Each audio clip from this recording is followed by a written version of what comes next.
2025 का महाकुंभ मेला, जिसमें 26 तारीख तक 45 करोड़ से भी ज्यादा का फुटफॉल एस्टिमेट किया गया है। यानी हमारे देश की 32% पॉपुलेशन एक साथ एक जगह पर। ये नजारा दुनिया की सबसे बड़ी गैदरिंग में से एक है। यहाँ लोगों को रहने के लिए 40 किलोमीटर तक टेंट सिटी बनाई गई है, लेकिन हाल ही में आई वीडियोस ने वहाँ की मिसमैनेजमेंट को टारगेट किया है। बहुत अजीब लोग हैं, दे आर हार्टलेस, जैसे ऐसे कुछ गार्बेज, और वो उनकी बॉडी थी।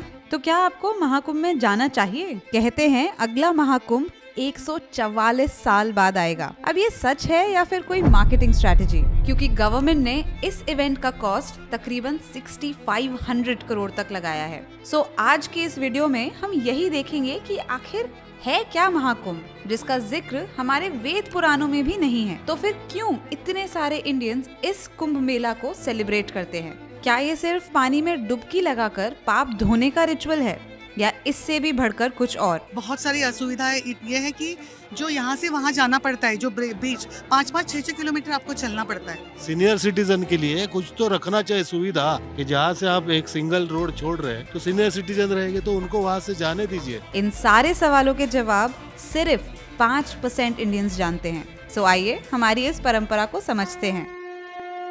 कुंभ यानी कलश, और इस कलश का मेंशन समुद्र मंथन की कथा से जुड़ा है। पौराणिक ग्रंथों के अनुसार देवताओं और असुरों ने अमृत प्राप्त करने के लिए समुद्र मंथन किया था, लेकिन जब कलश से अमृत बाहर आया तो वो असुरों के हाथ ना लगे, इसलिए उसे लेकर भगवान विष्णु गरुड़ की मदद से उड़ गए। इस दौरान अमृत की बूंदें 4 जगह पर गिरी: हरिद्वार, प्रयागराज, उज्जैन और नासिक। और यही रीजन है कि इन चारों जगहों पर कुंभ मेला आयोजित किया जाता है। अब अमृत मंथन की कथा भगवत पुराण, मत्स्य पुराण और विष्णु पुराण में बताई गई है, लेकिन वेदों में कुंभ मेला की कथा का मेजरली कोई रेफरेंस नहीं है। ऋग्वेद में भले ही त्रिवेणी संगम का जिक्र किया हो, या फिर अथर्ववेद में रिवर की प्यूरिफिकेशन का मेंशन किया हो, बट कुंभ मेला का डायरेक्ट रेफरेंस वेदों में नहीं है। हाँ, लेकिन 14th सेंचुरी के फिरोज शाह के दौरान में कुंभ मेला का जिक्र हुआ था। इवन 11th सेंचुरी के फेमस हिस्टोरियन अल बिरूनी की बात करें तो उन्होंने भी अपनी बुक में लिखा है कि हजारों हिंदू ऋषि मुनि गंगा के संगम पर एकत्रित होकर स्नान करते हैं।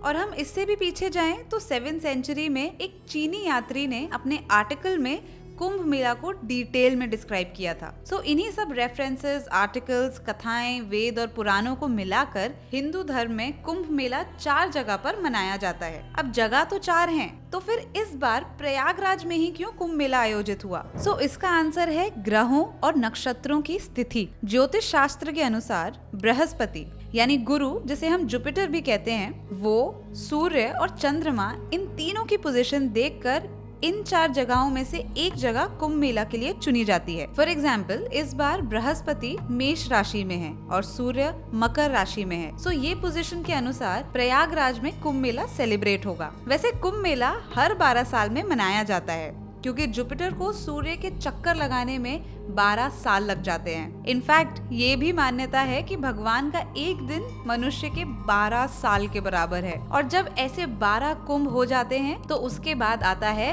महाकुंभ मेला। इसलिए अगला महाकुंभ मेला 144 साल बाद आएगा। सो लोग कुंभ मेला में जाते क्यों हैं? सो ऐसी मान्यता है कि लोग पवित्र नदी में नहाकर अपने पाप धोते हैं, लेकिन देखा जाए तो इसका मेन मोटिव है एजुकेशन। आपने देखा होगा कि हर कुंभ मेला में साधु, पंडित, अघोरी, इनकी बातें ज्यादा की जाती हैं, क्योंकि कुंभ मेला में टोटल 13 अखाड़ों के साधु आते हैं। अखाड़े को सिंप्लीफाई करें तो ये एक क्लैन जैसा है, एक संप्रदाय जैसा। सो ये 13 टाइप के लोग अलग अलग जगह में रहते हैं, जिनका अलग अलग एक्सपीरियंस होता है, अलग नॉलेज होती है। सो ये लोग हर 12 साल में एक साथ आकर अपने एक्सपीरियंसेस और नॉलेज को शेयर करते हैं। ये मीटअप जैसा इवेंट है, जहाँ नॉलेज को ट्रांसफर किया जाता है। लेकिन पिछले कुछ सालों में ये नॉलेज के साथ साथ गवर्नमेंट का इनकम सोर्स भी बन गया है। 2013 में महाकुंभ से 12,000 करोड़ इनकम जनरेट हुआ था, और इस बार तो कलेक्शन 2 लाख करोड़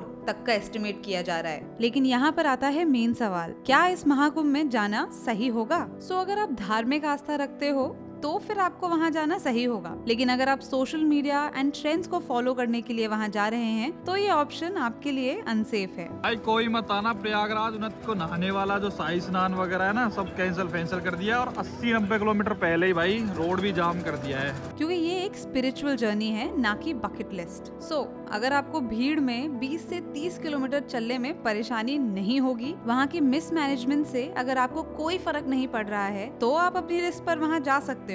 क्योंकि भले ही कुंभ मेला का बजट 6,500 करोड़ है, लेकिन 45 करोड़ लोगों को मैनेज करना किसी भी कंट्री के लिए पॉसिबल नहीं है। तो वहाँ जाना आपकी श्रद्धा और पर्सनल चॉइस पर डिपेंड करता है। सो ऐसी है दुनिया की सबसे बड़ी गैदरिंग। आपको इसमें से कौन सा फैक्ट पता था, हमें कमेंट सेक्शन में जरूर बताइए। और ऐसे ही इंटरेस्टिंग वीडियोस के लिए हमें सब्सक्राइब करना ना भूलें। हम फिर मिलते हैं एक नई इंटरेस्टिंग टॉपिक के साथ। Thank you for watching.